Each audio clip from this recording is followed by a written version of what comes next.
super excited for you guys to introduce you to this trip in particular. Started doing these tours back in 1999 and have been doing them every couple of years since then.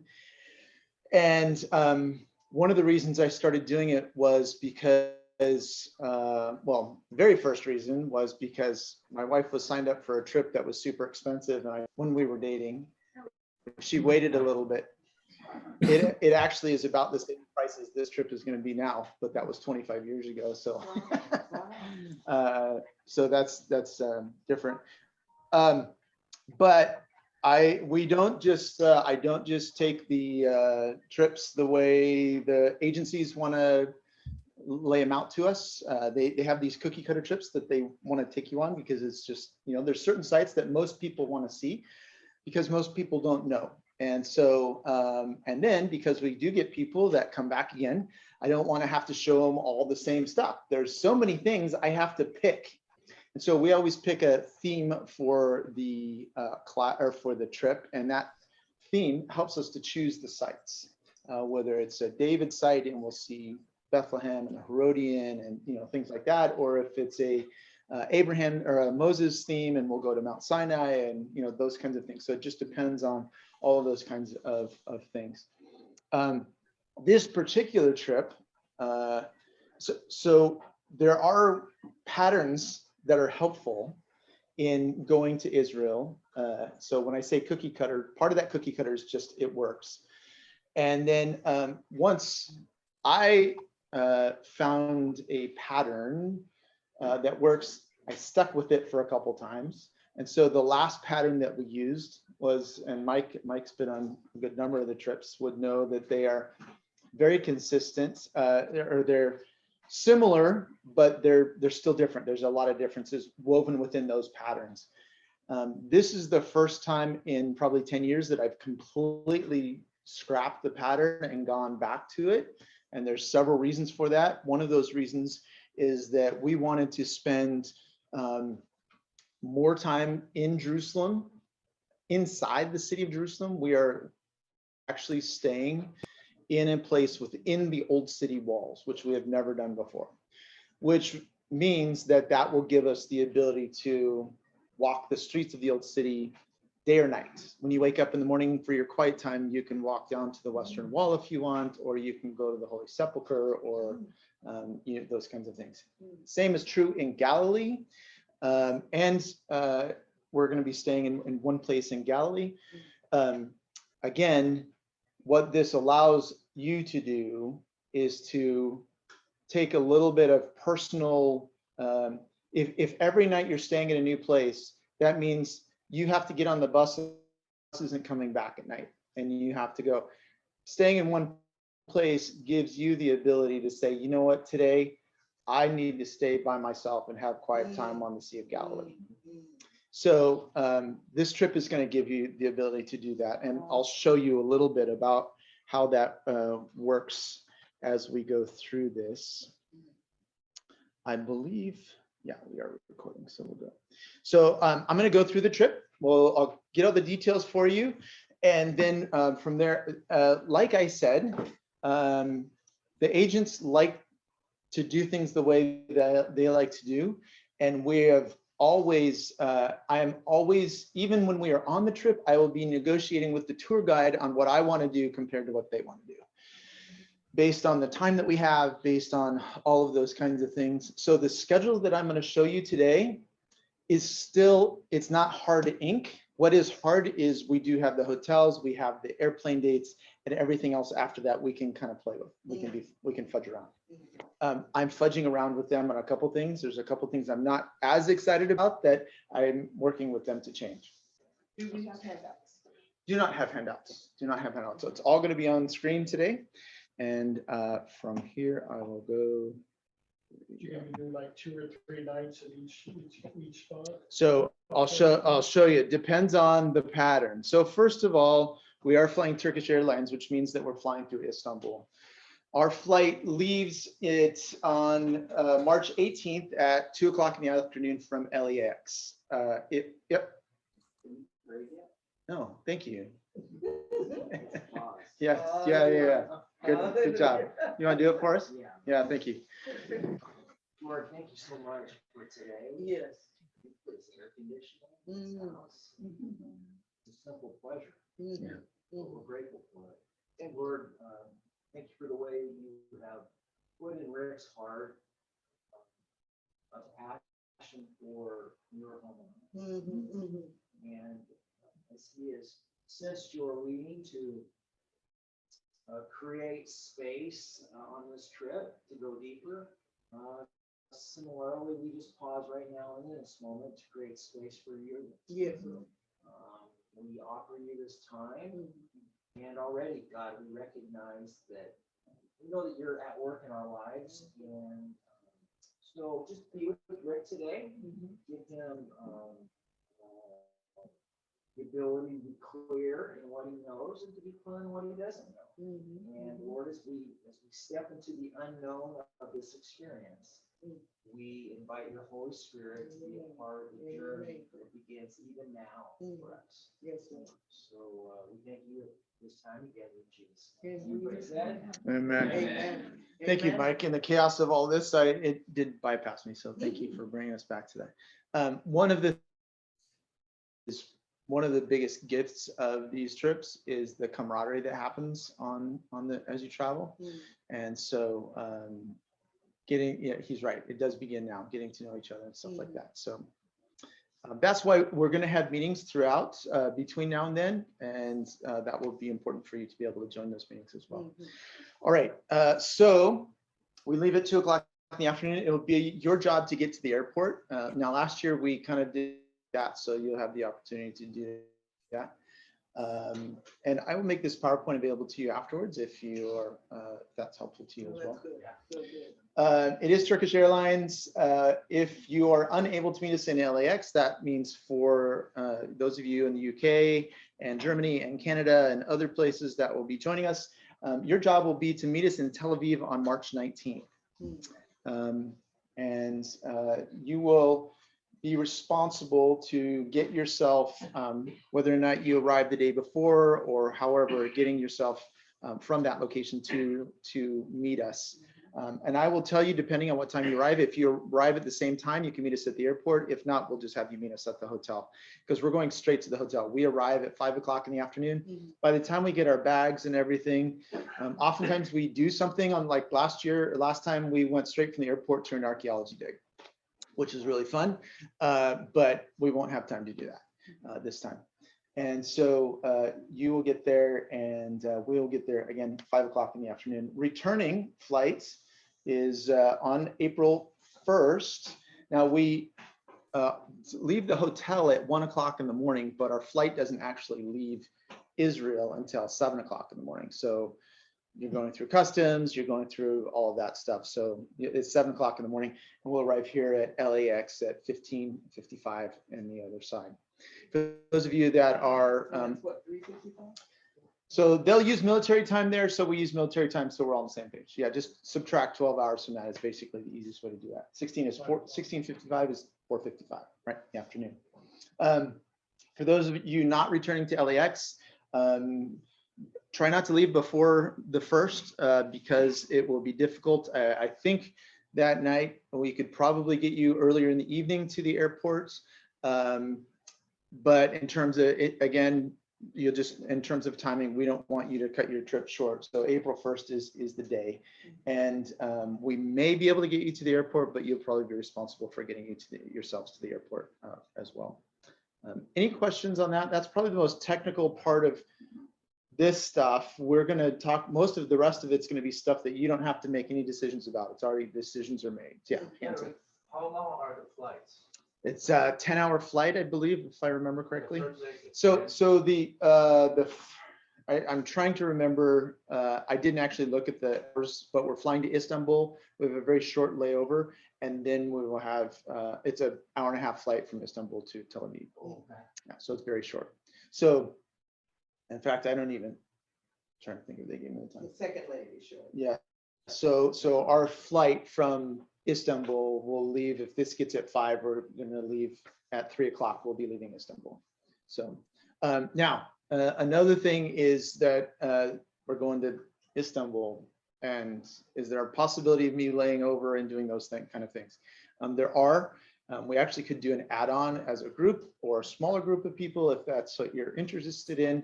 Let me know. Still trying to figure it out. What you need to know is that we get back the day before Palm Sunday.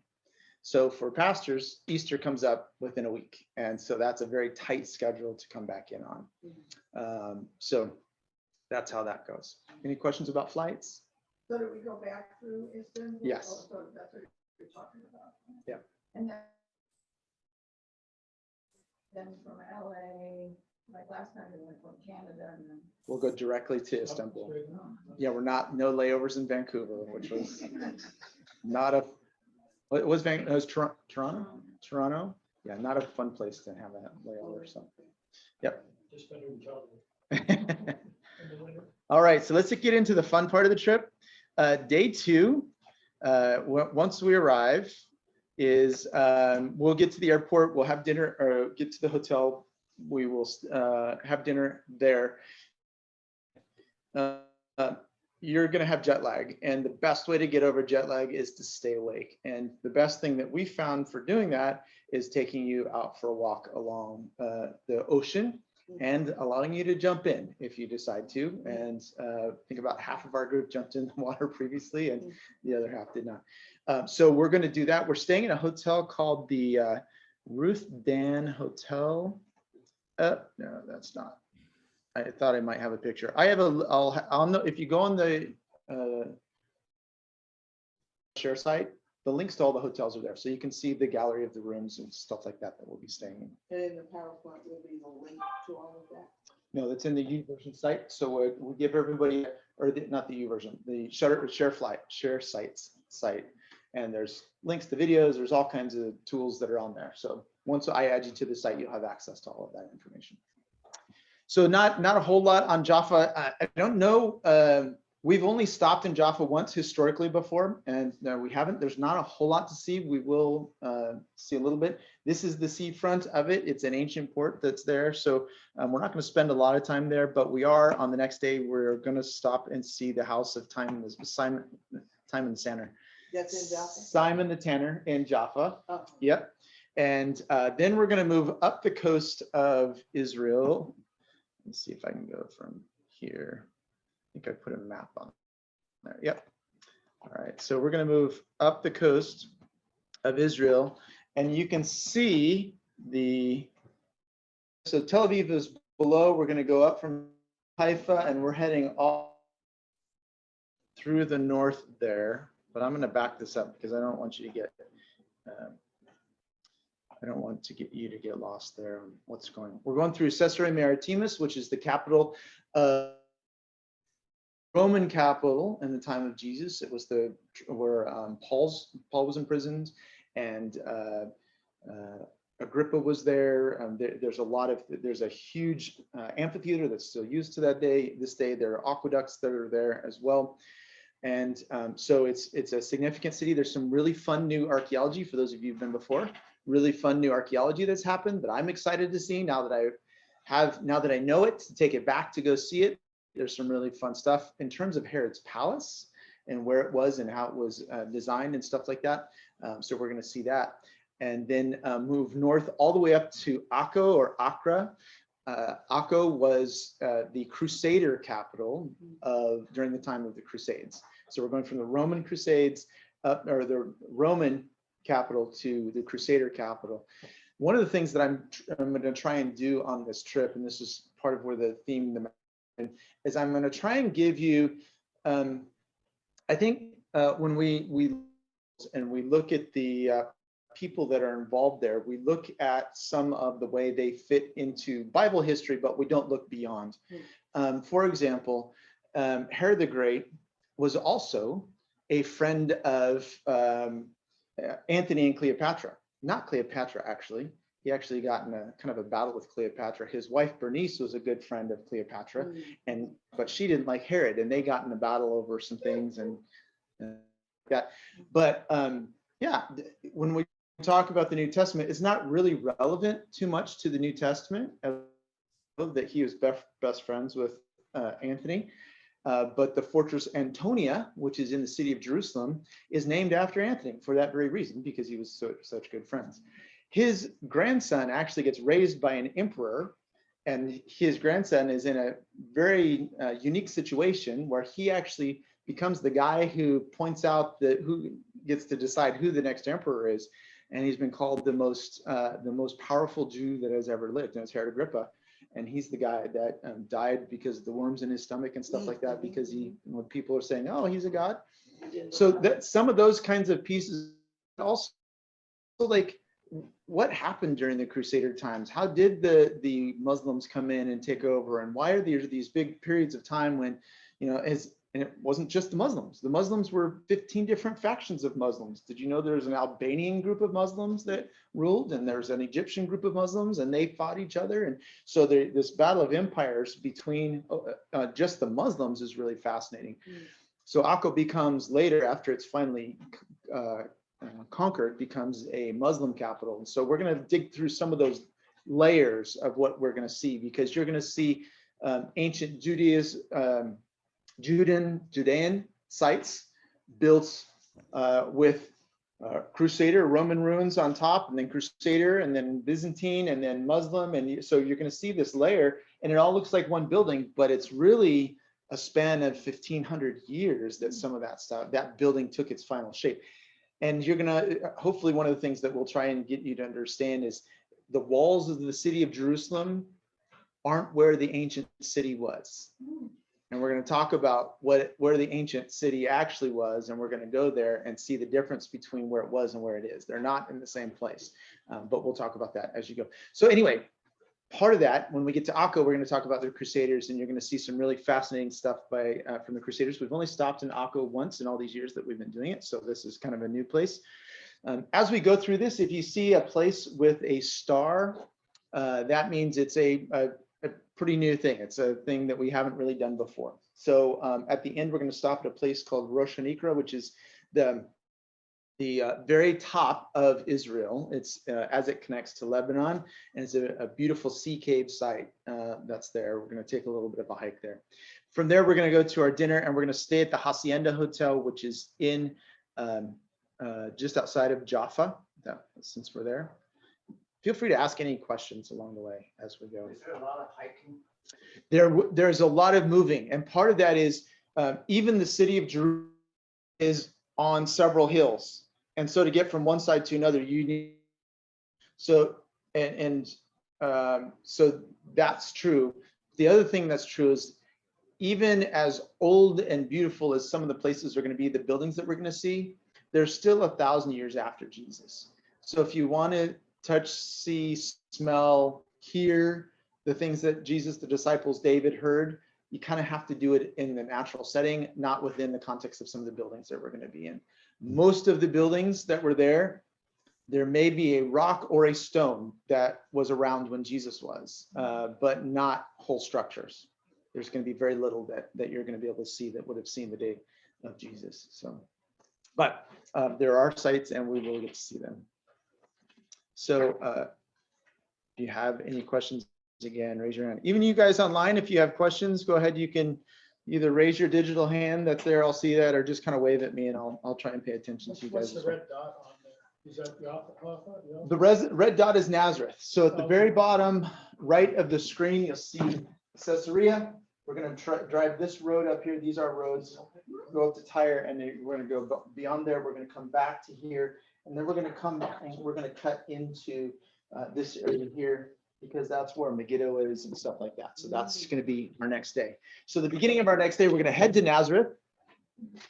We're going to stop at Tel Megiddo, the Valley of Armageddon, where that's going to take place. And then we're going to head to Nazareth. And in Nazareth, Nazareth is a really interesting place because as a Christian city, it has now been overwhelmed by a Muslim population. And the politics of that means, well, you can't have a church higher than a mosque, so we're going to build a mosque. So that's the kind of thing that's going on in Nazareth. So we're not going to spend a whole lot of time at the churches and some of the traditional sites, because you'll hear the word traditional in a lot of the conversation. Traditional means it might be where it is, but this is just the oldest custom says. And it really means the oldest custom we know says that it is there. But I'll tell you where the archaeology says it really happens in the midst of that as we go. So one of the things that's happened is in Nazareth, as the YMCA there actually was doing some digging to do some building, they discovered an old village from the time of Jesus.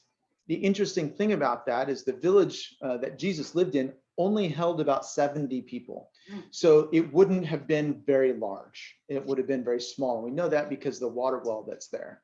And so this village that's there is from the time of Jesus. So they have been in the process of kind of rebuilding and excavating this village, but they've also made it a living history museum where they have people who are artisans that are doing the farming, they're doing the crafting, they're doing some of the things that there's a synagogue that's there, and they'll talk to us about kind of what it was like to worship there at the same time. So this has really been one of the bonus sites that's come along that allows us to kind of experience life in Nazareth at the time of Jesus that is fairly new. Also there, we will go this time to the Chapel of the Annunciation. It's probably one of my least favorite sites because it's one of the most gaudy sites in the whole. It is, well, it's not done for one thing, but it's been in process for 50 years or something like that.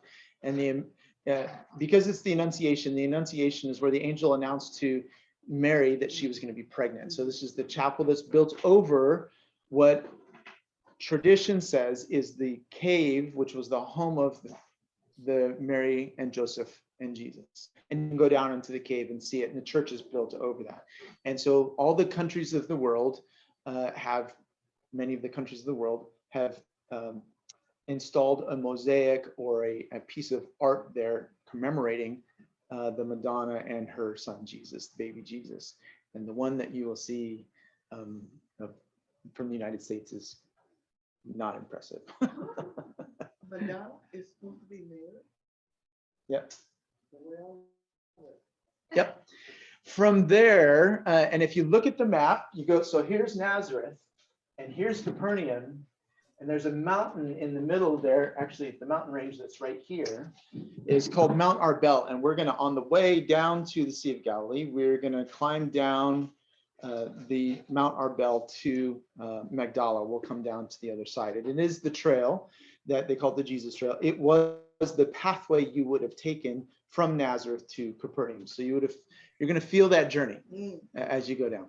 What altitude is that? It's that. So I can show you some great pictures. So that's why these books are in, because these are former trips. So I will chime in here. This is one of those sites with absolutely. Some people don't want to go down this one, which is fine. I would say at 90%. But there's other options. Like for certain parts, not miss it. But then It doesn't work to show the book, but you can. This is the height. I'm going to pass that around. There is always an opportunity, if you don't feel like a hike is for you, to stay in the bus and meet us at the other side. This is a steep hike. This hike was not for everybody, but it is not an impossible hike. It's a rewarding hike, I think. I think you feel like. Is that the hike we went on last time? Yes, it is. Same one? Yeah. Yeah. And there are a couple people on our trip I wish I would have screened out beforehand. I didn't know they were going with us I thought they were on the bus. And so we had a hard time getting a couple of the folks down the hill. oh. Some. It's all by feet, no options to take a donkey down. If you Nope, get up there, no, you can't. there are cows along the way, but you don't want to ride one. And so that's a good lead into a conversation about health. This is a very vigorous trip, and you want to make sure that you have the ability to hike for a day. I think on average it was 15 to 25,000 steps a day, I think is what we were doing. So that's day at Disneyland in terms of hiking. Some days we're going to be on the bus for hours because we're going from one place to another, so it won't be as difficult. But other days. So I recommend that you, talk to your doctor. If your doctor doesn't think you're in for vigorous activity, we'll talk about health insurance and stuff like that along the way. But make sure that you know yourself and know what you're capable of. The thing that I learned on our last trip is there were some people who weren't self-aware enough to know when they should have opted out. And so when I trusted their own self-awareness, I probably shouldn't have. So do you notice that, Mike? Is that a fair?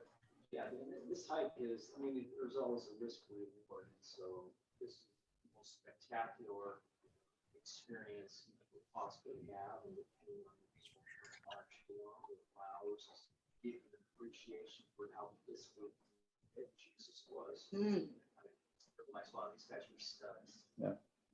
That being said, it's like 10 miles a day now. Yep. Absolutely. And so one of the things that you'll notice if you're on the share sites already, you'll notice we've already scheduled some monthly hikes together that will, and part of that is for me to kind of see who I need to keep an eye on when we're doing it. So they're not required hikes, but they're helpful for both you and for us to kind of learn about each other and capabilities. Yes, Tina. And then also in terms of like just immune system health, not just fitness, but like there was a couple that camped like the day before, Yeah, because they came down with flu, and then there was like a few people that came with the sniffles, and then everyone kind of got, it kind of got spread around. So it was so beyond the just sniffles. watching your I was in the immune health emergency room twice. before, and then all that kind of stuff. Yes. Good. Between that trip and COVID, I learned that if anybody starts sneezing and coughing on the trip, we're just going to ask someone to wear a mask while they're on the bus and with the rest of us. And I think after COVID, everybody would say yes, that's okay, because it was this one couple that was sick ended up getting most of the bus sick last time at one level or another. I think Wendy stayed in her room one day, right? Yeah, I did, but I still stayed in the bus. Yep. I was tired. I kind of had jet lag. I felt like I was coming down to the cold, so I didn't. The next day, I just stayed in bed. Well, and you were halfway through it, so it took a week to get to you by the time it happened because you stayed in your room, right? I had antibiotics. Oh, okay. And so that helped.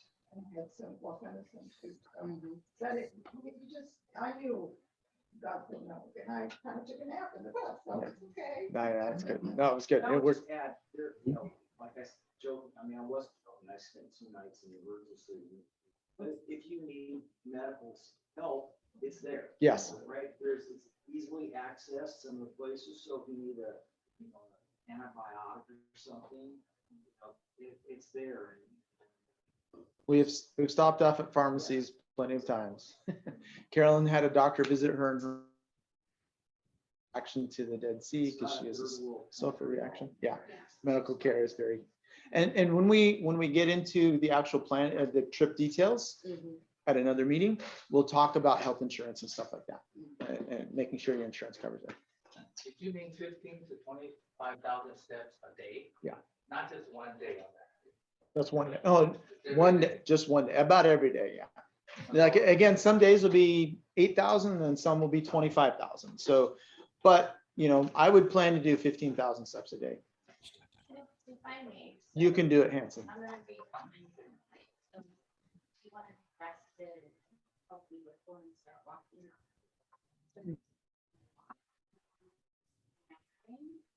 Are the belongings stay on the bus? It's not like you're carrying the pack and all this, you're definitely carrying water. And your journey, don't have a pace, often you can go. Yeah, it's not a power walk for sure. Not a power walk. It's not a power walk. But It's like a day at Disneyland. You're riding rides, you're doing stuff. It's just at the end of the day, you're like, wow, I did 25,000 steps. And I'll tell you, and after this, you're walking so much, you miss it after. And pause there. I like how you, but I do.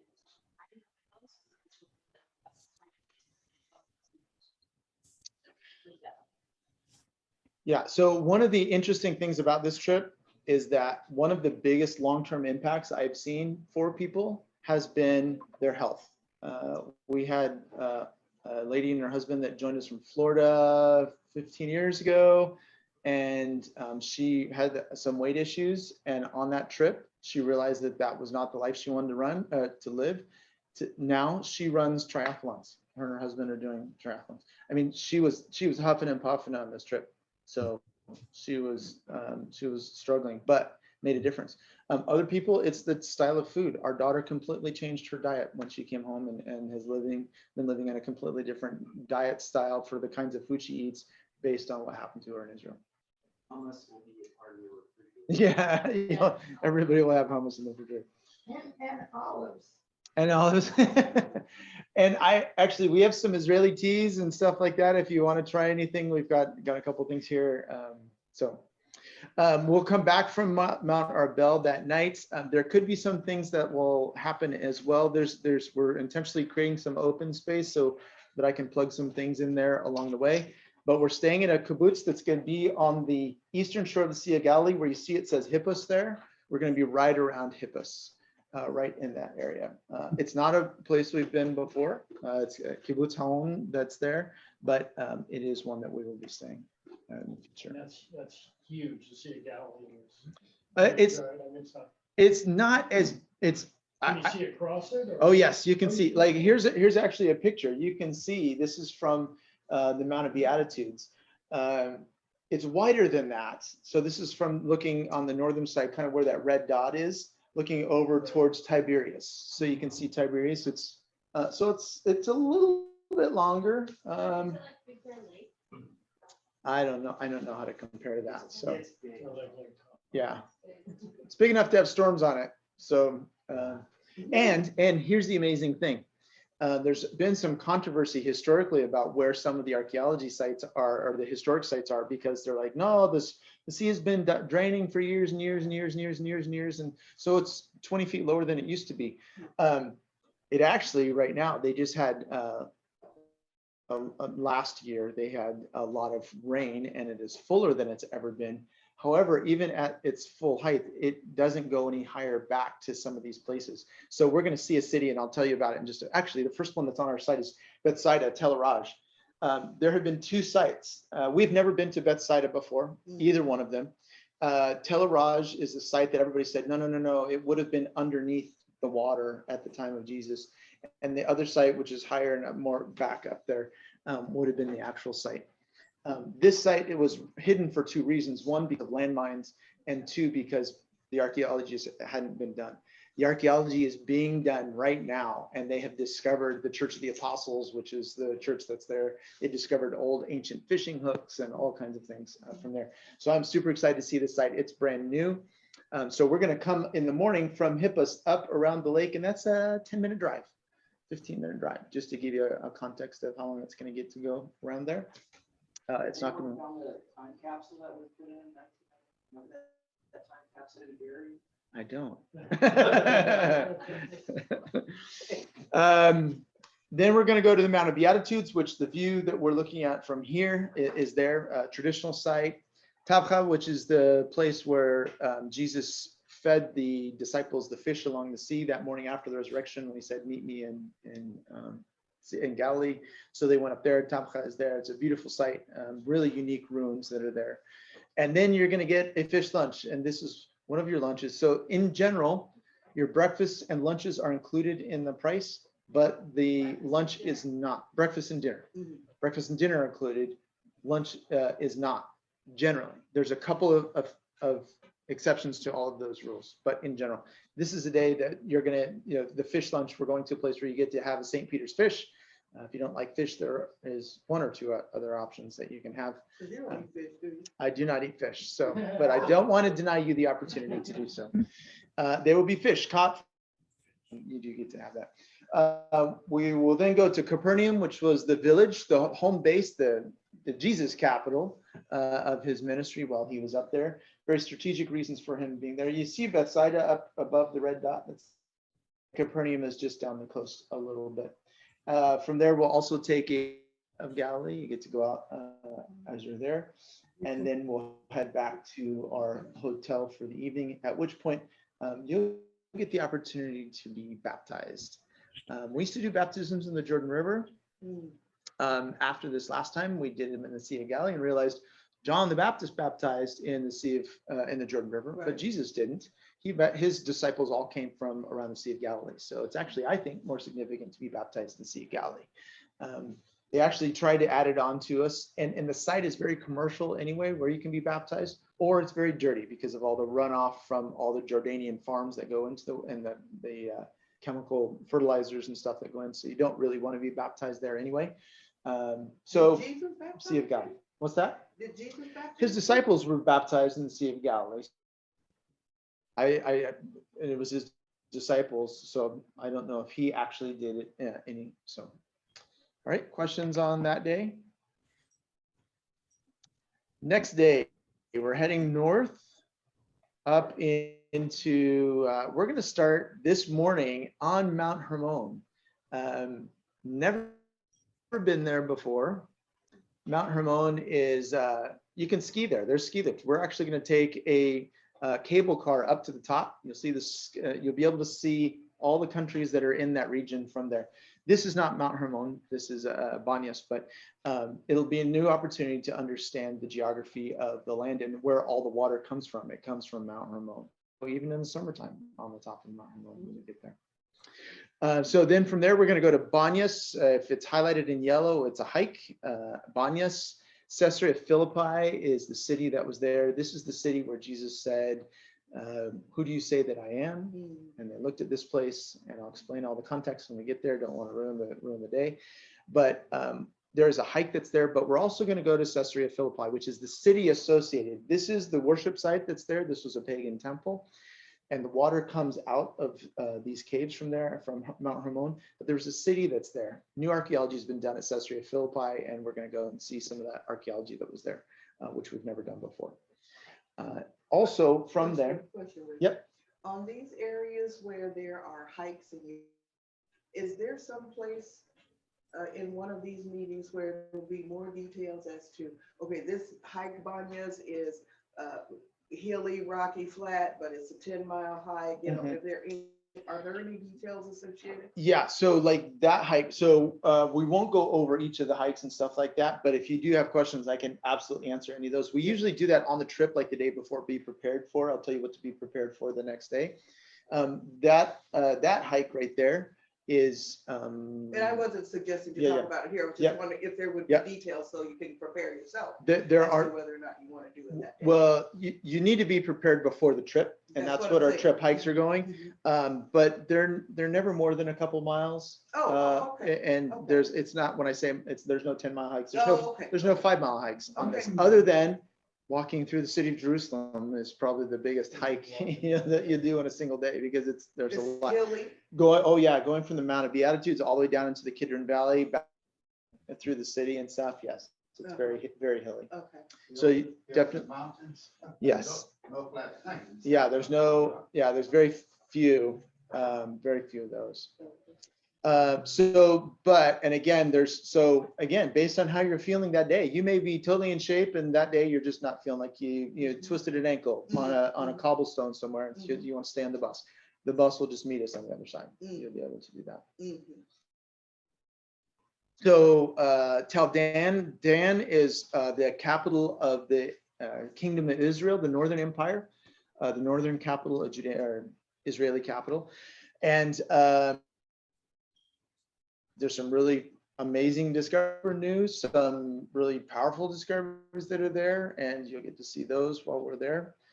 From there, we will go to, right now, it's a winery in Golan, so you get to see the wine growing pressing process that happens while you're there. Golan Heights? The Golan Heights, we are not going to go up into the Golan Heights. They wanted to take us up there, but we're not going to go fully up into the Golan Heights. We're just going to go to where this winery is. There's really, in the Golan Heights, I don't think there's enough to see up there is worth the time. There are some things that are very fascinating, Gamla and a couple other places that are there. But there so you can look into Syria and you see the tanks that are pointing their guns back at you. And where their tanks were, how it's a strategic position for them in the future. Do you disagree? No, Okay. in the hospital is a long time.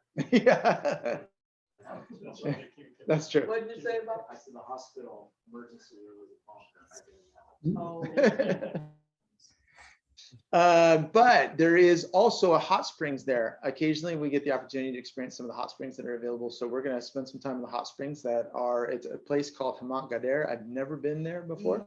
Gadara is, Gadarenes and the demoniac and stuff like that. At which point I think we're going to have dinner. It says free time. I'm trying to clarify what that means to them. If this is on that side or if it's at our hotel, we'll do that. And then we're back to our kibbutz from there. But sleep good that night. Yes. 2 hikes, a winery, So that, yeah. One of the hotels we're actually at is a spa, and I will let you know ahead of time so that you'll be able to book whatever you need to book for it to be able to get, you decide not to travel. All right, so the next day we're going in the Shephelah and the Negev. So this is an interesting day because this is where we kind of flip the map on top of itself. You see the Sea of Galilee up at the top, the little tiny lake that's on the top. We're going to travel all the way down to the southern part of Israel at that point. Our first stop of the day is going to be at Shiloh. Again, there's a star there because it's a new place. It's part of ancient Samaria. So we're going to see some of the Samaritan ruins and the archaeology that's been done there. If you've been paying attention to the news, some super huge discoveries that have happened just within the past couple of months that are online. And so hopefully some of that will be vetted when we're there. We're going to continue south to Tel Azekah. And Azekah is one of the Philistine strongholds when David and Goliath, when that battle happened. We'll get to see that battle happened from there. There's another city that I'm hoping that we're going to get to go there, some brand new archaeology that's been done there. So that will happen in that area as well. And then we're going to go visit a farming kibbutz that is there. Some of the teas that I have come from some of the kibbutzim that are in that area. And so we may be able to get to visit. They're making some of that stuff. At that place, we were staying at a different Bedouin place called Han Hashayarot. I've been trying to work on saying that, say that one. This one is a little bit different in that it's not the big, gigantic complex that we've stayed at the past couple times. It's back to our old roots in some of the little tinier ones. This one has a resident Bedouin storyteller who will tell us some Bedouin stories, and we'll eat the hafla, which is a traditional Bedouin meal where we all sit it on the floor and there'll be big plates of food in front of you and you get to eat with your left hand tied behind your back. So you get to eat that way. So really fun night. And from there, camp in a tent. Hopefully, well, I don't know whether or not there's been 2 storms in our trips. 2 times ago, there was a dust storm, which was, if you've ever heard of a haboob and a dust storm, it's a pretty amazing experience. You get inside these big camel and wool tents though, that are the size of bigger than this house. And it just is so protective of you. The sound of the storm just disappears and it's very quiet and calm inside. Animals do come run through though. It's not a closed tent. And then foxes. Nathan had it. So we always tell you to be careful about what kind of food you have in your stuff. And Nathan had something in his back pocket and he was sleeping in a hammock inside the tent. And fox was trying to get at us. Shiloh is in Samaria, so it's right in this area right here. Okay. Can you step back a little bit? Yeah. Where did you point it at? Right in this area. Oh, I got you. Okay. This West Bank is what's considered to be Palestinian area, so we will be going to the Palestinian area for that. And the other part about the tents, the other storm was last year, which was probably the biggest lightning storm I have ever been in. And we're in the desert and it was powerfully amazing to see. Did you go last year? Or last time. Oh. So it was and to be in this safe tent and to be able to look out and to see this incredible lightning storm going on. And it was flash flooding. It was that bad. There was flash flooding below us. We had to change our itinerary because of the flash floods that were coming through. And but it was pretty amazing to be in that tent. When was the last time we went to Israel? 19. 2019. Yeah. Oh. You could see outside, you know, it was kind of, it wasn't too cold inside, but it was quite a storm. They And provide it was this. all wet and you had to all slip or cotton. Yeah. But it was interesting. Yeah, it was very, it's fascinating to experience that. So, but our time with the Bedouin storyteller will be around a campfire that's outside of our tents. So they'll do that. Camels, which reminds me of the next day. The next day, we start with a camel ride. Because you can't go to Israel without a camel ride. It's going to, oh, this is Masada. This is, get to Masada. We're going to climb up there for sunset to watch the sun go down. But in the morning, we start out with the camel ride. And then we're going to hike. So this is some of the stuff that may change. Ein Avdat is a spring that's out in the Judean desert and in the Negev. And it's just a really, really beautiful space. Sde Boker is a community that's there. We'll visit. And then the Ramon Crater is their version of the Grand Canyon. We're working on that to change. So don't anchor yourself on that. Some of that is going to be changing. But in the end, we will be dropped off at the base of this mountain. And So you climb up, but you'll be dropped off coming down. No. Oh. You'll be dropped off at the bottom, and we'll take the trail up to the top. On this side, you can't see it. It's called the Roman Trail. So these right here that you see on the edges, these structures, those are the palaces of King Herod. He had built a palace there as an escape, just in case his enemies got out of control, he'd have a place to get to. So, and then there's not a whole city, but there's a whole lot that's built behind it. So we'll hike up the one side. It's not a terrible hike. Okay. But again, you can always choose to ride on the bus and meet us on the other side. And then we'll be hiking down the trail on the other side to get to the other side. You think? They are. It's a hard trail. Pretty steep. You'll share what you want to share about him. So Nathan, the archaeologist. Yeah. Allowed Nathan to bring this back, and this is from the crater, right? So Ramon Crater. If you have ever been to Devil's Postpile and you know sides or those, all the rocks are all the same shape. There's 6 sides to them. This is the same kind of thing. You'll notice that it's got 6 sides on it, and there's big piles of those out in the desert. Kind of, sheep horn or? Yeah, that's a shofar. It's a souvenir shofar. These are Nathan's souvenirs.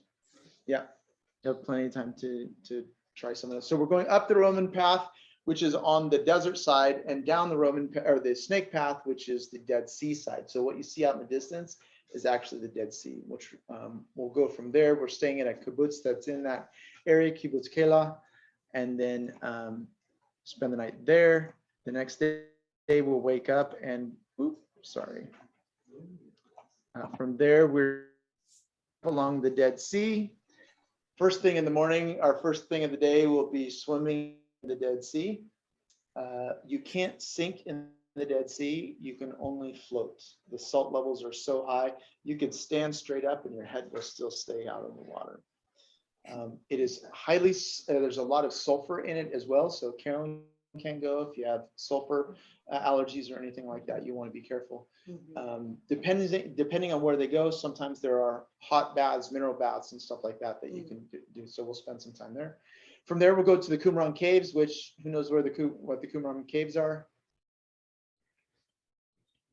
Sea Scrolls were discovered there. Yep, 75 years ago. This is the 75th anniversary of the discovery of the Dead Sea Scrolls. And so we'll go there, see where that is, and learn the significance of the Dead Sea Scrolls to us as believers. Something like between 25 and 200,000 fragments of scroll have been discovered since that happened.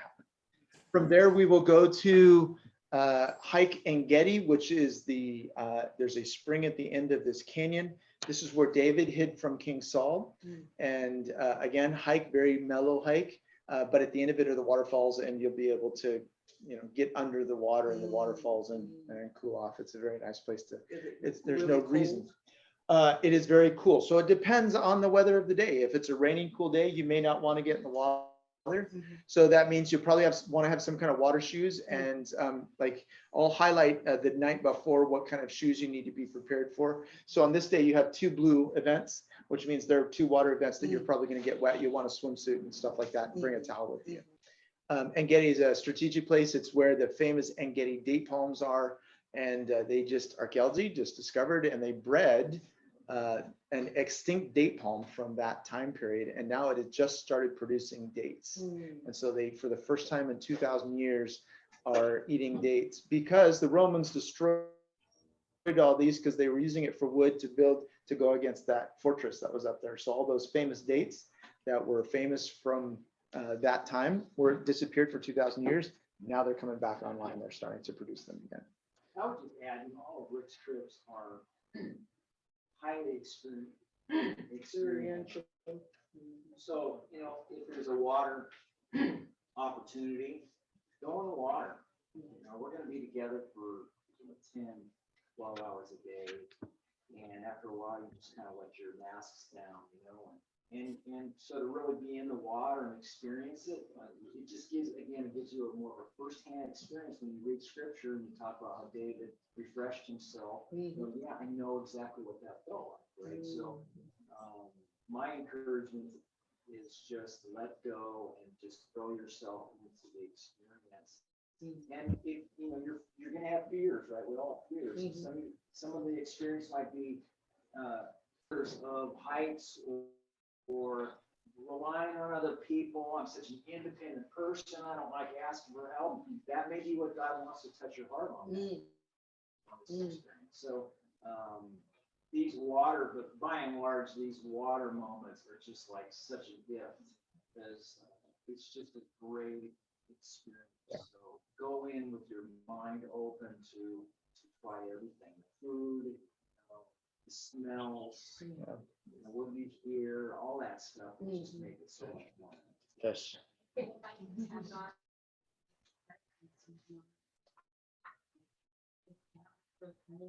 Tourists in those spaces, and so they're it's just us out in this little area and all the sites.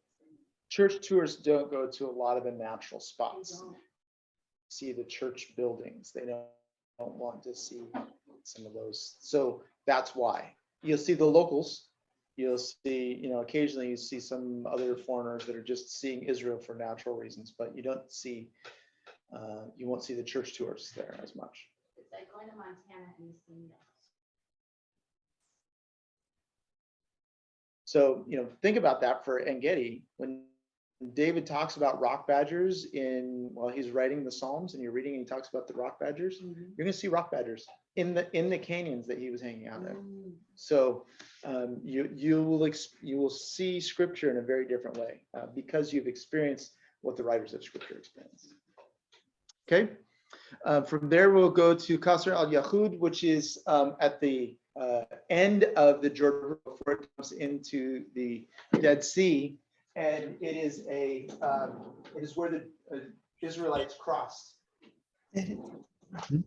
Stop. Yeah, badger. It's where the Israelites crossed the Jordan River as they entered in with Joshua at the time. Okay. The next day we'll drive to. From there, we arrive finally in Jerusalem. We will the same day. So we'll get from there into Jerusalem. Said day 9 too. Yes, Okay. same day. Okay. Yeah, we're driving. The end of the day is going to be Jerusalem. We'll end at Mount Scopus, and your first view of Jerusalem will be from Mount Scopus, which is the same view that Titus had when he was about to conquer it, which is the same view as the Babylonians had as they were about to conquer it. Visually, of course, it's a very different place. There are millions of people there instead of thousands. So very different that way. So we'll get the view, and our tour guide will lead us through a traditional pilgrim's blessing as we enter into the city with bread and wine as we go. And then we'll head, because our hotel, the Sephardic house, is an ancient building, ancient meaning Crusader era, Ottoman era building. And you can see, I think, if you look at that, that it looks like Sephardic means Spanish. So the Spanish Jews, so it's built in that kind of, as the Jews were exiled during the, what was that called? The, why am I blanking on it? Exiled from Spain, they came, and so Sephardic is a Jew that has a Spanish influence on their history, genetically related to that group of people. So anyway, that's what this is the courtyard where we're going to have our meals. There, it's open air. Our meals are going to be in this courtyard. Those are our rooms. Your rooms are going to overlook the courtyard as we go. It's a very small place. I think the size of our group, we're probably going to be the only ones there. So we're going to, and this is right downtown, the Jewish quarter, minutes from anything that you want to see within the city of Jerusalem. That's where we're going to be. Very excited. It took a lot to get this space. I'm very, you'll meet our agent later, and grateful for her efforts to get us this place. The next day, we're going to begin at, remember I told you the walls of Jerusalem are not the walls. We're going to begin where the walls would have been, the very bottom, as at the city of David and the excavations that have been happening there recently. When I started going, there was nothing to see. 1999, there really wasn't a whole lot. You could get to Hezekiah's tunnel, but that was a sketchy situation at best. And now they've done all the archaeology. They've bought up buildings, and they've dug under buildings, and they're doing all kinds of, you can actually walk the entire path from the Pool of Siloam that pilgrims would have walked when they first came to Jerusalem, all the way up to the temple, to the steps of the temple now. So that's there. We're going to spend a good chunk of the day in the city of David, and also the Pool of Siloam, which again, this is one of those places. It's a fairly recent discovery that archaeologists and people have mocked scripture as being inaccurate, because how could there be such a big place and we've never figured out where it is?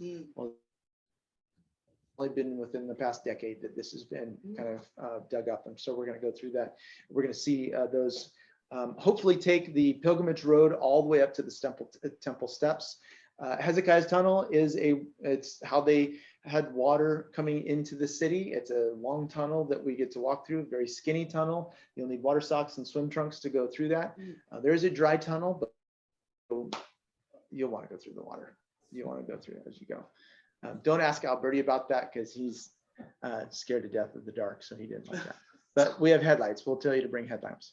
The rest of the day, once we get to the top of the city, we're going to the Davidson Center, which is a new building that they've built to kind of summarize all of the archaeology that's been done on the southern steps of the temple. Southern steps of the temple is the entrance that Buddy would have gone through.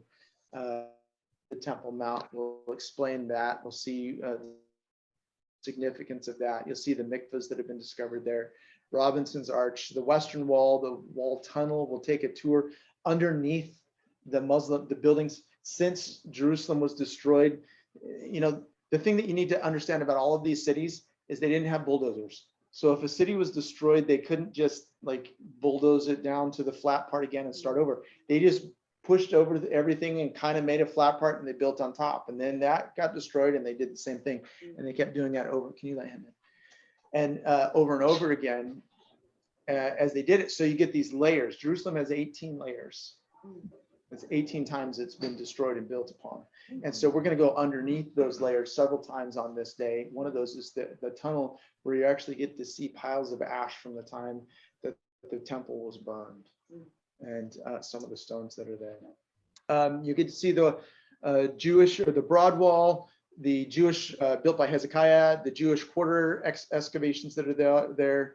And then after dinner, well, it's because we're in the old city, we just walk to our hotel, grab dinner, and then we get to continue our tour for the day. which at this night, we're going to take a tour on the city walls, on the ramparts that go all the way around the outside of it, up around the outside. So you get to see the city from the actual walls themselves. All right. The Jews can't go into the temple or They can't worship at the temple. so they can all just go to get to go within a day. No, there's no days. They can go up as tourists, but they can't go up and worship. So, and there's lots that are going to that, and we'll talk about the politics of that when we get to the day. Here's a really fun thing. Historically, we've done an archaeology dig at Beit Guvrin, which for 20 some years we've been going to Beit Guvrin, but this time we're going to do an archaeology dig within the old city, and that we're going to cover both Roman and Byzantine times, and so we'll get to do that. My suspicion is, and I don't know the exact site yet, my suspicion is that this is going to be some of the wet sifting from the actual the Muslims. About in 1998, started excavate. They took bulldozers overnight, just didn't tell anybody, just went in and started bulldozing on the Temple Mount. Now, any archaeologist would not do anything faster than a toothbrush and and a pick to go through there, but they're taking bulldozers into Solomon's stables, which was down below, to build a mosque on the Temple Mount. So as they were doing that, they dumped all of the stuff in the Kidron Valley. Well, there's been amazing excavations in the Kidron Valley, and they're still sifting through all of the stuff that came up. It's hard because it's no longer in the place that it was, so they can't date it stratigraphically, strato something. I should have taken a longer nap today. So it's harder to, but we're going to get to participate in that. That's the bottom line. From there, we'll go to Mount Zion, and which is on the northern or the western side of the city, where the upper room is. I got Mount Zion on there twice. Also from there, go through the Mount Zion Gate. Some of this order that we're going through, I'm just trying to list some sites because the order is going to change. We'll go back through the Jewish quarter to the Cardo of the old city. We're going to visit the burnt house, which is a fairly new excavation archaeology that's there. We haven't done that before. The burnt house is actually where the house of Caiaphas. So that Caiaphas the priest, it's pretty well accepted that this was his house at the time. And then after dinner that night, we're actually going to see a light show at the Tower of David, the citadel that's there, which would have been not the palace of David. It's called that, but that's not what it was. It was actually would have been the palace of Herod at the time, and has been the palace of many sultans and otherwise since then. Outside that wall is actually where Jesus was put on trial by Pilate. The next day, we were going to begin over on the Mount of Olives. This is the view from the Mount of Olives down the Kidron Valley over, so you can see the Temple Mount on the other side, the Dome of the Rock, and the Al-Aqsa Mosque that's there. That corner on the side is where they did all that digging. One of the fun things I hope to see, well, I'll tell you that in a minute. So we're going to go from the Mount of Olives. We're going to get that view of there, and then we're going to go down the Palm Sunday Road into Dominus Flevit, the chapel that's built over the site. It's a traditional site where Jesus wept over the city of Jerusalem. It's not so much that the site is important as it is the view from there is amazing, and there's some archaeology that's on site that we'll check out as well, unrelated to Jesus's visit. From there, we're going to go down, continue down into the Garden of Gethsemane, where you'll see the Church of All Nations, olive trees that are nearly as old, possibly as old as would have existed at the time of Jesus in that time period. And so from the Garden of Gethsemane there, we'll take some time in this there. Beautiful building, architecture is beautiful. The rock of the agony that Jesus wept on. And then from there, we'll go up. There's a couple other sites that are not listed on here that I'll tell you about later. And then through the Lions Gate into the city from there. From there, we'll go to see the Ecce Homo Arch, which tradition says is where Pilate says, this is the man, and condemns him from there. I'm going to show you some other archaeology that I don't believe that is there, but what it remains there, the archaeological remains are from the time of Jesus. I just don't believe they're what they say they are. We'll talk about it when we get there. From there, we're going to take a break for a little bit and have tea, hot coffee, some scone or something up on the roof of the Austrian hospice, just right down in the center of the Muslim quarter. And it will be on the roof of the building, so we'll be able to see over the overview of the city. The building was built when Kaiser Wilhelm came to visit Jerusalem, when the Germans actually controlled the city. And not when they controlled it, but they were the friendly power to the Ottomans at the time, and so they helped with that. From there, we'll be within walking distance to the hotel because we're in the old city. Go back to our hotel for dinner, and then after dinner, we're actually going to experience some Israeli nightlife in Machne Yehuda, which is a kind of a place for Israeli food, and it's kind of where the Jerusalemites hang out in the evening. So we're going to go to the Jerusalemites. Yes. Day 13 begins on the Temple Mount. We have been on the Temple Mount, but we've not had a tour of the Temple Mount. We're going to spend most of the morning on the Temple Mount itself because we're not going to be able to go into the Al-Aqsa Mosque or those sites. The Muslim sites we're not allowed to go into, but we can tour around and see some other things. What I will be able to show you is some of the archaeology that is remnants of not only the Temple of Herod, but there are actually some cedar beams that they've done the coring on and carbon dating on, and the cedar beams are 3,000 years old. 3,000 years. When does that put you into? Solomon's Temple. Those beams are being used in a scrap pile on the side of the Temple Mount, so we'll get to go walk over and see those. Pretty fascinating, I think. From there, we'll go down the Via Dolorosa and to a new church that we've not been into, the Alexander Nevsky Church. Alexander Nevsky was a Russian prince, and so it's a Russian church. And there's some archaeology in the church about the building, but the archaeology that the church marks is there that we'll see. And from there, we'll go into the Holy Sepulchre. Holy Sepulchre is right now, and so there. This is the caniculum, which is, it used to be a cave that Jesus was built in. We know that, right? Well, the Romans came in, they built a temple on top of it as an objection to Christianity and covered it up. And then when Constantine came, they unburied it again, and the cave was present, but then the Muslim invaders came and destroyed it all. And so this is kind of since we don't have the cave, we're going to build the cave. We're going to build something to mark the spot. And they built the church around that and the caniculum itself. We'll see all the archaeology in the spots. There are actually 7 levels to this church because it's built in a hillside. Yeah. Yeah. So National Geographic 2 years ago just did a restoration of this. And what they did when they went inside, they went in and they pulled the stones back and they looked at what's underneath. And guess what's underneath? Foundation stone that has always been there. So it means that the structures are built on original. There was something, so you'll get to see that. And then we'll talk about some of the other things that are there. Is that where the art was supposedly stored? I don't believe so.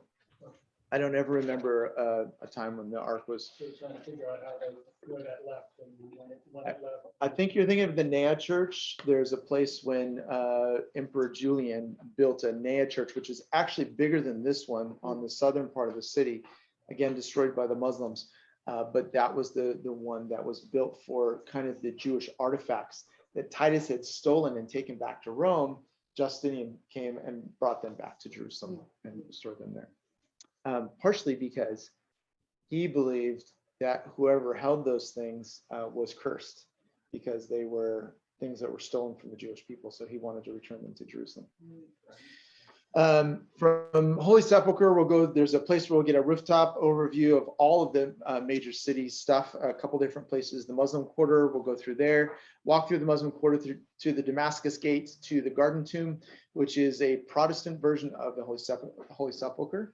I'll tell you right now, I think the archaeology points to the accuracy of the burial place of Jesus being at the Holy Sepulchre. And the Garden Tomb is a beautiful place. to see, to experience what it's been like, but it is not the place I believe that happened. And there is a, over the bus yard, there is a rock that looked like a skull, which was considered to be, one of the reasons why it would have been that. But a rainstorm has actually collapsed that structure, so it's no longer visible. So from there, we will go to the Israel Museum. So the fun thing about the Israel Museum, couple things. One is, as we're traveling, you're going to be in a lot of places where you're going to see things. But because these are such significant things, what you're going to see is a replica that's been made to look exactly like the original and put in sight. When we get to the Israel Museum, you'll get to see the original. So I'll give you a scavenger hunt, a list of things for you to be able to go and look for, so you know what to look for while you're there. Also there is the Shrine of the Book. It's the place where the Dead Sea Scrolls are stored. Also there is the model of the city of Jerusalem in the time of Jesus. It's a full-scale model that's bigger than this whole part of my house. So really fun to see all of that. From there, we'll go back to see the giant menorah and the Israeli parliament on the way back to our hotel room. On the 14th is a Friday, and it will be a free day. We'll have a kind of a farewell kind of time together that morning, and then you'll have some free time to go shop, do whatever you wanted to do, see more of what you want to see, go pray at the Garden Tomb, go pray, wherever you wanted to do that as well. I will have some activities that I will be leading that day that you can join us for, or you can just spend the afternoon until about 3 in the afternoon together. We're going to meet back at the Western Wall, the city of Jerusalem, at the Western Wall. It's a Jewish party because everyone's celebrating that the queen has come, considered a queen. They celebrate the queen has come. There's dancing, there's music, there's celebration, people in giant circles of hundreds of people be in these swarming circles, dancing and shouting and stuff like that, and holding people up in the air and all that kind of stuff. We're going to start there, and from there, you are going to go get the opportunity to go with a Jewish family to their home and have a Shabbat meal with the family. We're not sure if this will be all of us together or if it will be several smaller groups, but that is something that we have not done before. Hopefully that's exciting to you. And then back to your hotel, whereby maybe you will sleep, maybe you won't sleep, but at 1 o'clock in the morning, we will put you on the bus again, take you back to the airport and begin the process of getting back on the plane, which is quite a process. Again, for those not returning to LAX, please don't depart before April 1st, and you'll need to get yourself to the airport from there, which we can make arrangements, we can help you with for sure. Here it goes. Post-COVID, prices have gone up, gas has gone up, expensive than before. So yes, it is shocking to see these prices, but it is, I mean, we've all experienced things going up even here, let alone there. So it is $5,236 per person. If we get 25 people, we get to knock $200 off there.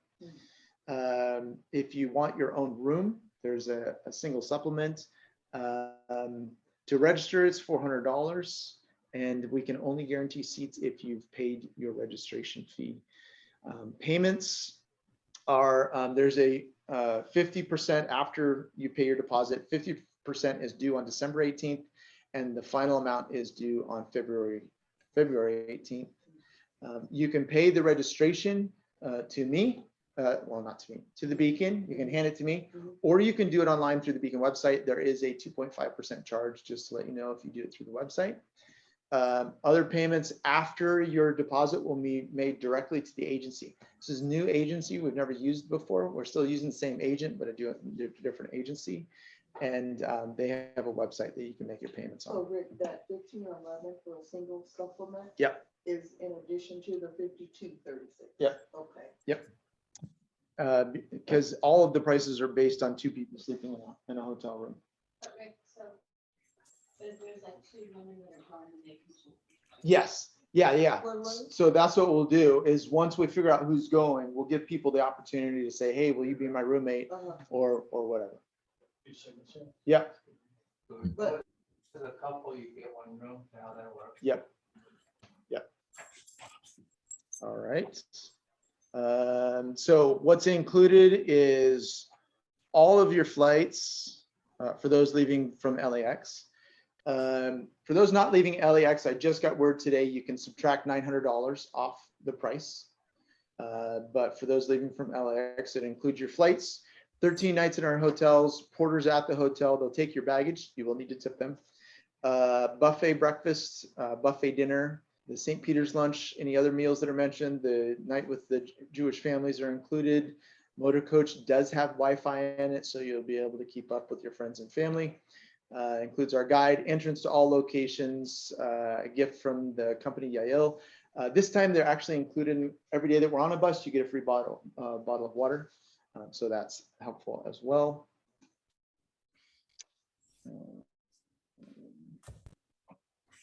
What's not? What are prices like in Jerusalem, Israel, those places?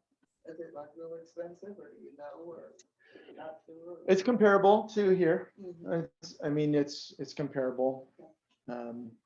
So what's not included is your souvenirs, any free time activities that you decide to do on your own, travel insurance, should you decide to buy it, beverages or snacks along the way, your lunches daily, except those occasions when we mentioned it, and then tips to the guide and driver.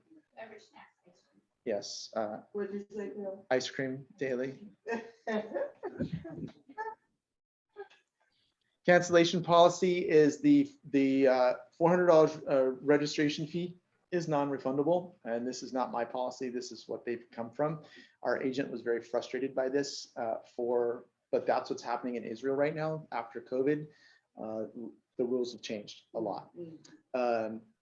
If we cancel the trip, sorry, that was a flash flood warning. If we cancel the trip, everything is fully refunded. But if you individually cancel, then there's no refund on that. And then depends on when you cancel, how much of what you pay is refundable. So part of that for preparation, I wanted to let you know that we will be having monthly pre-trip meetings, and we're going to go over the details of insurance, health things, what to bring in terms of electrical things, and all of that kind of stuff. We'll have those kind of meetings. But there's also spiritual preparation. I would ask that you be intentional between now. This is many of us a once in a lifetime trip to get to go to Israel and an opportunity to be impacted by that land. And so be intentional about that. We will have some pre-trip training on that as well. Physical training, consult your doctor, make sure that you're clear on your doctors are clear on you being able to go. We're going to have monthly prep hikes. Those will be scheduled through all of our communication actually will be through the share sites, but the calendar is already up on the share site. So you can see all of this stuff, all these dates I've already put up in there. And again, if you do get sick on that trip, we're going to ask you to wear a mask because too many of us got sick last time. It got passed around and passed around. We're just on a bus, so there's no 6 foot separation. So we're just going to ask whoever's sick to wear a mask if they do. All right, so resources. The Shutterfly site, if you're not already on the Shutterfly site, you can scan your phone on that right now if you're not on there, and it will get you onto that site. And the calendar is on there. On the calendar, you can subscribe and it will download our schedule into your iCal or your Google Calendar, whatever it is that you use. It'll automatically be in your calendar. You don't even have to add it in there. So you can subscribe to that calendar.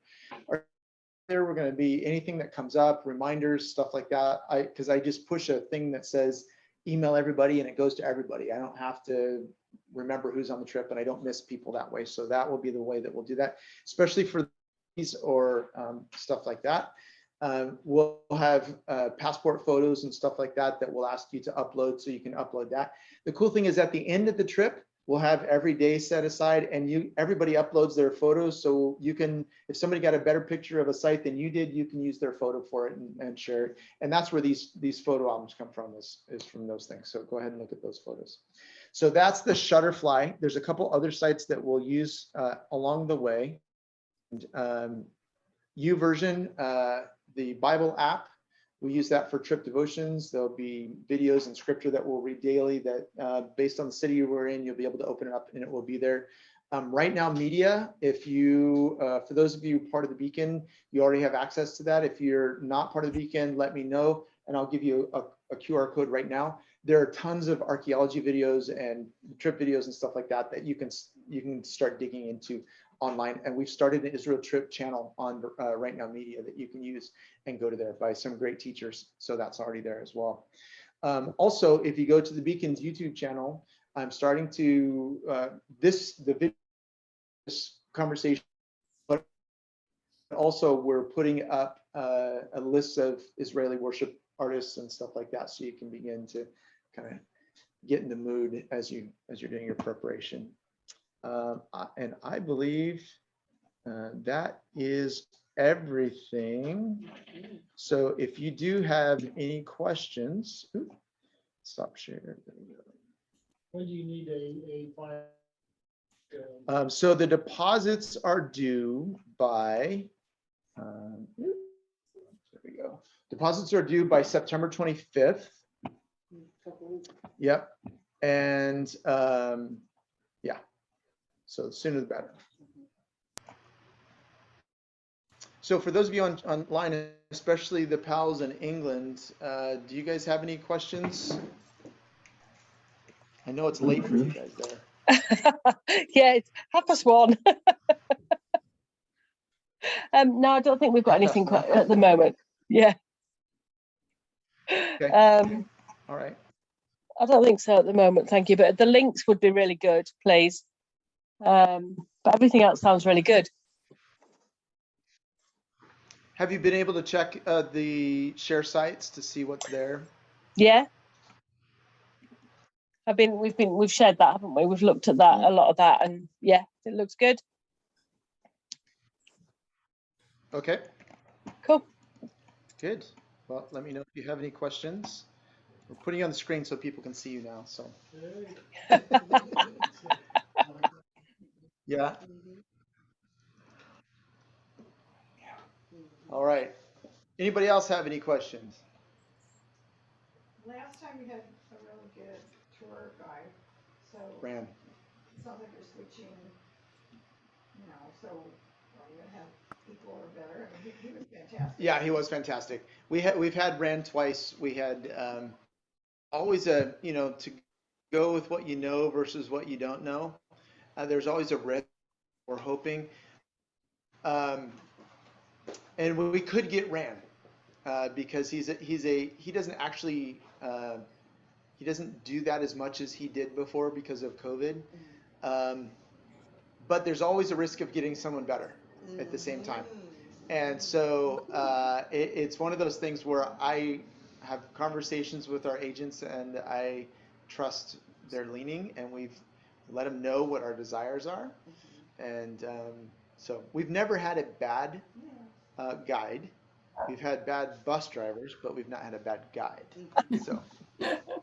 Great question. He was short-lived though. Yeah, he was short-lived. We can go to Holocaust Museum if we wanted to. You could, yeah. So this is the very first year we're not going to Yad Vashem. So yes, you would be able to go to Yad Vashem that day if you'd like to go to, and I would recommend it. I also would say that if you haven't been to the Holocaust Museum in LA or in some of the other cities, LA, Washington D.C. have amazing Holocaust museums, and it's not the same, but they're very good. So. Rick, do we need to apply visa? You will not need a visa. As Americans, it's not required. Oh, No. You do need a passport. Okay. We'll need a passport. If you don't have an American passport, I think the Great Britain and Canada and Germany are all the same. You won't need a visa as well. I can't. Sheila and Sharon, do you have U.S. passports? Yes. Yeah. Okay, we're good. Yeah, good. Any vaccination requirements? No vaccination requirements. I mean, Not a there's no COVID requirement. Oh, really? There was, but there is not anymore. This trip was supposed to be a year ago, but they required a booster, and at the time in the US, we weren't allowed to get a booster. So, And now they've taken away the requirement of the booster. yes, yeah, exactly. Tina. Also, kind of like a regret from the trip last time was that I didn't immerse my sources that you provided. You gave us a list of like books and movies and stuff, and just to have more of like Information. background, just to be more of a student ahead of time instead of just going along for the ride. That's something that I wish I had done.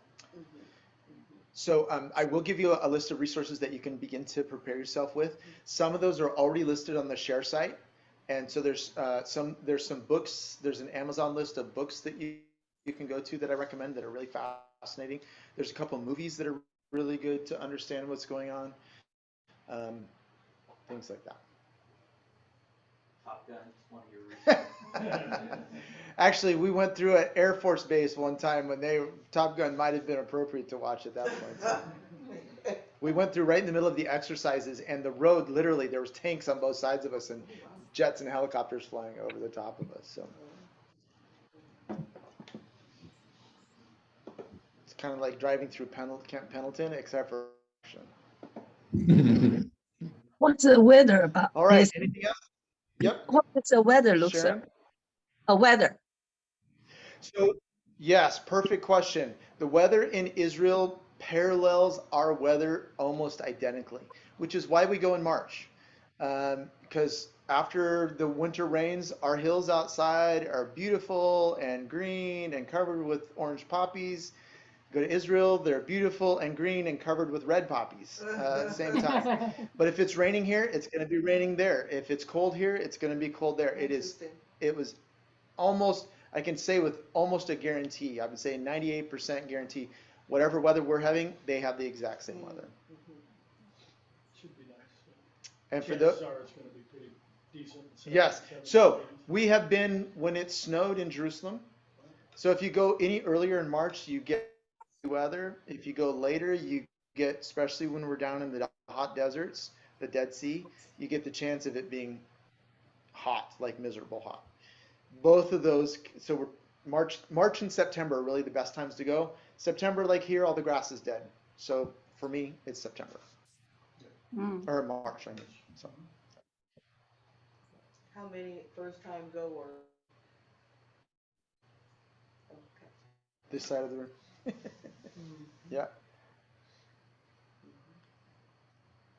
Okay. No other. see you, Renfros. I just saw them. Carolyn just said, good to see the Renfros on there. Thanks. Wish I could see you.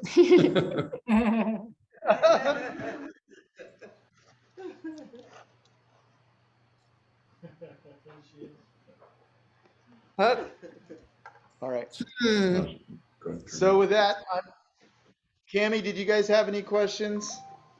I'm assuming you could hear. We did not. Okay. So far, everything really well. We look forward to the links and trying to follow along. And we'll try to make it to the hike. Yeah, that'd be awesome. I know you guys are hikers anyway, so. So we better bring hiking boots instead of sneakers, right? Really good sneakers. You're good. I would have. You don't need hiking boots, but you have comfortable shoes. Really comfortable shoes. That's good. And the other question is how many so far? And nobody's given me a deposit yet, so we're at 0 so far. Probably about half the people that have expressed an interest are on screen. So there's another half people. There's a group in Canada. There's another group in Germany and stuff like that. So yes, Allison. I sent my deposit. Oh, you did. I knew somebody did. I Perfect. did. So we have 2 deposits. All right, so we're down by 2. Hopefully we'll get some more by the end of the day. What's the average size of our group? We have, so average size of groups, I've had groups up to, last time we had 52 and our smallest group was 13. Mm. And most of them are in the 20s and 30s. Mm. So we just need to hit that 24, 25 mark. That would be perfect. Because then Most there's of empty them- seats on the bus. When you say most of them are in the 20s and 30s, you mean the group size? Yes. 20s and 30s. Yeah, yeah. And the advantage of that is when you only have one bus, you Right. can adjust your schedule and you can get in and out of places versus when you go to Israel, you'll see like Calvary Chapel might have 8, 10 buses. So it's just half the time of just getting everybody, Round up unloading and loading versus, hey, we're gonna call an audible. This site over here is open right now, and we go. Which Yeah. is one of the reasons Rick's a dictator, So because he'll be like, get on the bus. I need to find some You higher don't need people to say ankles. why, because Lightweight. he trusts it. Even That's how high-tech military, camera things like this. military. Like Amelia and I only been wearing. So we just need to follow the leader, follow the leader, but it's usually because of those reasons. So the smaller one bus really does serve. Have its advantages. And again, it is helpful to recognize it. There's usually one or two, but if everybody can move quickly, we get to see and do things more. But if someone's lollygagging on the bus, shuffling through their stuff, or they're stopping at all the stalls to do their shopping, it's harder because typically we have to wait for everybody to get there before they. We actually will be using a whisper system on some locations where we'll have a headset. So if you want to be on the fringe or not right as close, then you can do that. But that has limitations. But we still have to wait for you to get there, and that ends up impacting people over time.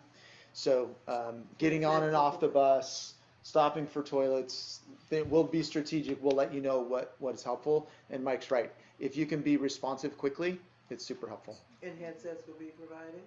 And what? Headsets will be provided? Yes, we will provide the headsets as part of, I made sure that we had them this time.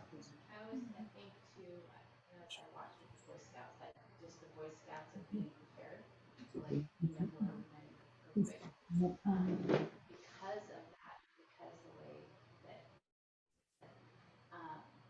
when I hear of other folks that have traveled, we see like double, sometimes triple the amount of things and get to experience and get to do different things in different places that a typical trip wouldn't be able to see.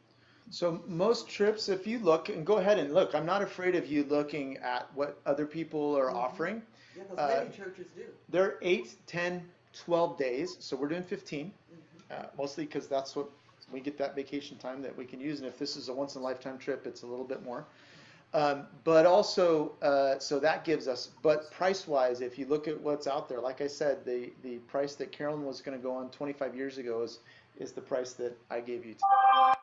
They're staying at much nicer hotels. We stay at nice hotels. We stay at good places. I'll tell you that. We have good food. No one has ever complained about the hotels. But we're not staying at the Ritz-Carlton. We're not staying at the King David. Because we're not sleeping there long enough. Yeah, honestly, that's the bottom line. As much as the hard part is we're at this beautiful hotel. The only good thing is because we're walking from there, we're going to see it more often. But normally you barely see your room as it is. It's just a comfortable place to sleep and to have your meals. So you need to have good meals.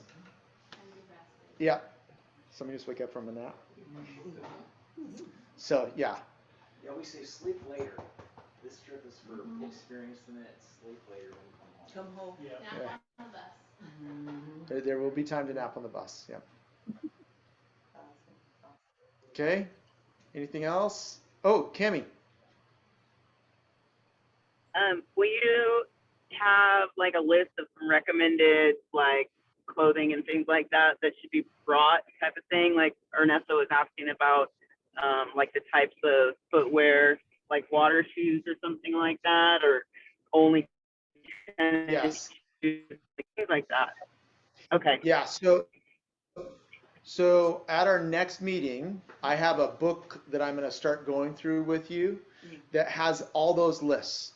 And for people who can't make it here, I will make that available on the share sites that you can, and it will have all of that stuff on there.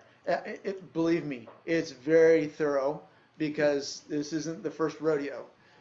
So I've done this enough. I know what to recommend to you, and I know what you shouldn't bring, and I know what you should bring. So yes, absolutely, and we'll give you and my wife will speak into what the ladies need to bring. Bring the Speedos. Yeah, yeah. I mean, we're going to a very touchy cultural situation, so I will talk to you about clothes you'll need on our when we're seeing religious sites, and I'll talk to you about this things that you can wear on other places, because in a certain day you may need to have something that covers, and later in the day you'll need to have swim shorts. So yep, I will. My goal is to make sure that you are prepared in a way that you will not be embarrassed and you will not be frustrated.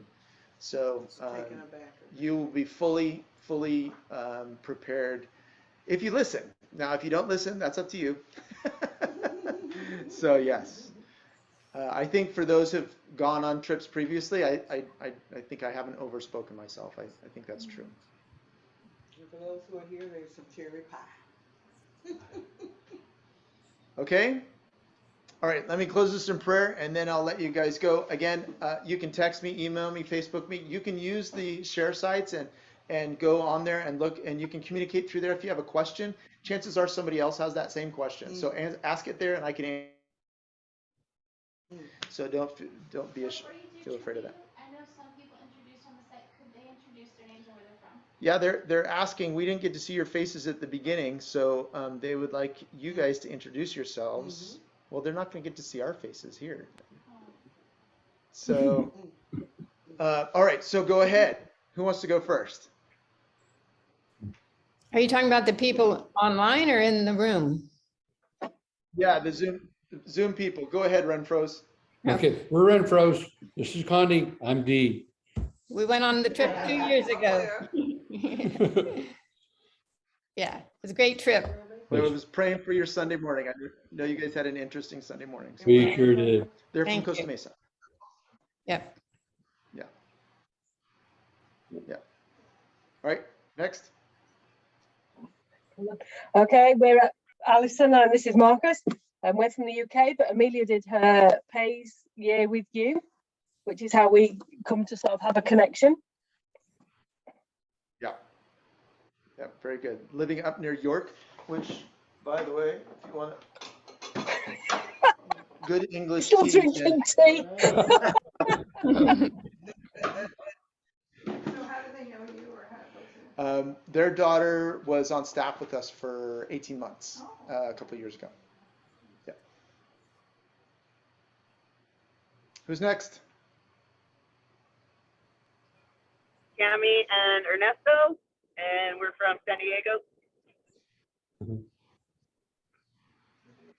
My cousins. Yeah. Yeah.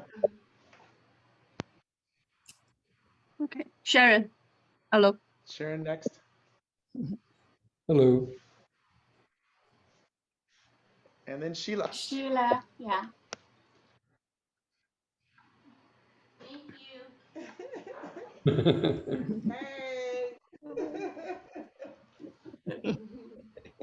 All right, let me pray for us, and I'll let you all go. Father, grateful for this team. I'm excited about the possibility of spending some time together, seeing some amazing stuff. And I pray that you would give each of us wisdom about whether or not this is the right time and to go, and that I look forward to what you're going to do in each of our lives. I'm grateful. Keep us safe. Keep us healthy. Help us to be a blessing to others. In Jesus' name we pray. Thanks, Rick. All right, everybody. Thank you for joining us. If you have friends or family that are interested, send me their email address. And then this video from this Zoom will be available on our YouTube channel, and I'll send that, make that available as well, so they can kind of listen to the conversation. Awesome. All righty. See Thank you you, Rick. later. Thank you. Thank you, Bye. Rick. Yep.